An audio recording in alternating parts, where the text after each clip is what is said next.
দীর্ঘ ৪ বছরের নিরলস প্রচেষ্টার পর চীনের গবেষকরা সফলভাবে সংরক্ষণ ও পুনর্গঠন করেছেন শুয়ে-ওই নম্বর ১ সমাধি থেকে পাওয়া বিরল প্রত্নতত্ত্ব বস্তুগুলো। প্রাচীন সভ্যতার রহস্য উন্মোচনের প্রত্নতাত্ত্বিক নিদর্শন সবসময় এক শক্তিশালী মাধ্যম। সম্প্রতি চীনের উত্তর পশ্চিমের ছিংহাই প্রদেশের একটি সমাধি থেকে পাওয়া অমূল্য প্রত্নবস্তুগুলো বিশ্ববাসীর সামনে নতুন ইতিহাস তুলে ধরেছে।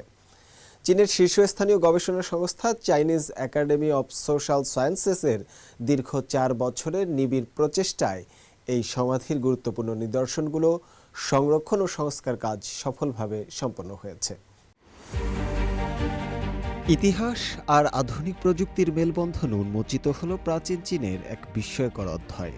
দীর্ঘ ৪ বছরের নিরলস প্রচেষ্টার পর চীনের গবেষকরা সফলভাবে সংরক্ষণ ও পুনর্গঠন করেছেন শুয়ে-ওই নম্বর ১ সমাধি থেকে পাওয়া বিরল প্রত্নতত্ত্ব বস্তুগুলো।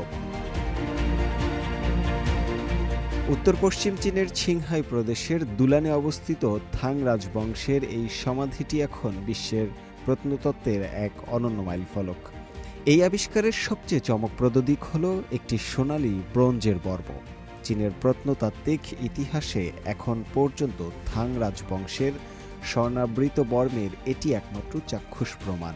আধুনিক 3D মডেলের সাহায্যে গবেষকরা সেই সময়ের থু ইউ হুন রাজবংশের রাজপরিবারের আনুষ্ঠানিক পোশাকের জাঁকজমক ফুটিয়ে তুলেছেন।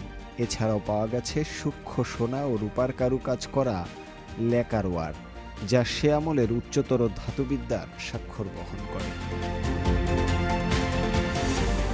কেবল ধাতু নয়, গবেষণাগারে পরীক্ষা করা হয়েছে প্রাচীন এক খণ্ড কাপড়ও। কার্বন 14 ডেটিং পদ্ধতির মাধ্যমে নিশ্চিত হওয়া গেছে এই কাপড়টি 750 খ্রিস্টাব্দের আগের। এটি বর্তমানে বিশ্বের প্রাচীন রেজিস্ট ডাইং কাপড়ের নমুনা।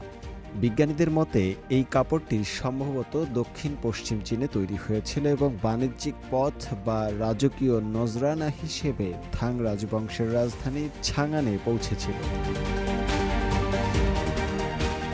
অন্যদিকে পূর্ব চীনের চেচিয়াং প্রদেশে পাওয়া গেছে প্রাচীন এক গাছের অবশিষ্টাংশ। ডেনড্রোক্রোনোলজি বা গাছের বলয় বিশ্লেষণের মাধ্যমে দেখা গেছে এটি 4500 বছর আগের এক আমলকি জাতীয় গাছের অংশ। লিয়াংচু সংস্কৃতি মানুষের খাদ্যাভ্যাস ও জলবায়ু অবস্থা বুঝতে এই জৈবিক নমুনাটি বিজ্ঞানীদের কাছে এক মহামূল্যবান তথ্যের উৎস। প্রত্নতাত্ত্বিক এই অগ্রগতির সঙ্গে চীনে চালু করা হয়েছে একটি বিশাল আকারের অ্যানিমাল স্পেসিমেন ব্যাংক। গত 60 বছরে 121টি প্রত্নস্থল থেকে পাওয়া 1 লাখেরও বেশি প্রাণীর হাড় ও নমুনা এখানে সংরক্ষিত। এর মধ্যে রয়েছে চীনের প্রাচীনতম গৃহপালিত কুকুর ও শূকরের কঙ্কাল, যা প্রাচীন মানুষের পশুপালন ও বিবর্তনের ইতিহাস বুঝতে জীবতত্ত্ববিদদের সহায়তা করে। এই আবিষ্কারগুলো কেবল মাটির নিচ থেকে উঠে আসা বস্তু নয়, বরং এগুলো প্রাচীন সিল্ক রোডের বাণিজ্যিক গুরুত্ব এবং চীনের সমৃদ্ধ সাংস্কৃতিক ঐতিহ্যের জীবন্ত দলিল। আধুনিক প্রযুক্তির সহায়তায় এই প্রাচীন ইতিহাসকে সংরক্ষণ করায় গবেষকদের ভূয়সী প্রশংসা করেছেন বিশ্ব প্রত্নতাত্ত্বিক সমাজ। শুভ আনোয়ার, CMG বাংলা।